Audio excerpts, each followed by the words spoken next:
So, so we're pretty much clear on, I guess, if you want to make 500 or 600 If you horsepower. want to make 500 or 600 horsepower, you get like a, you know, small turbo, like a GT35 or like a 6266. After changing out the Yeah. Well, that's what I'm saying. To the engine, you have to do the copper spacer, right. cut ring head gasket, ARP headsets, which is a big problem with the cut ring head gaskets, but, you know, we'll leave that for another time.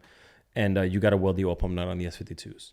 Okay. And then you keep the torque around 500 wheel torque. That thing will live forever. It'll make like 600 wheel horse. Really? On 85, yeah.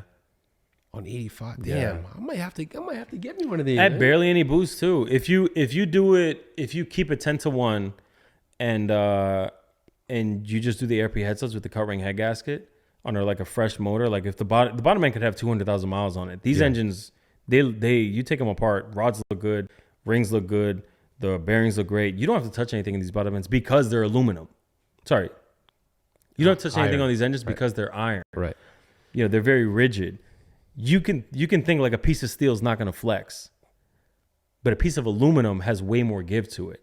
Right. Like I said about the crankshaft, at 8,000 RPM, that block is flexing, and you know all that will, you know, matter on longevity. That's why I feel like, you know, if you want an engine that's going to last for a long time, if you want like a car that you drive, you know, you're going to daily every single day, and you're going to drive till it's 300,000-400,000 miles, whatever.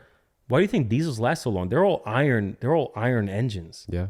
You know? I mean, there are probably some aluminum ones now. I don't want to sound like a boomer. I don't want to sound like a boomer, but you know, I feel like iron's the way to go, and you know, those things are going to last for a long time.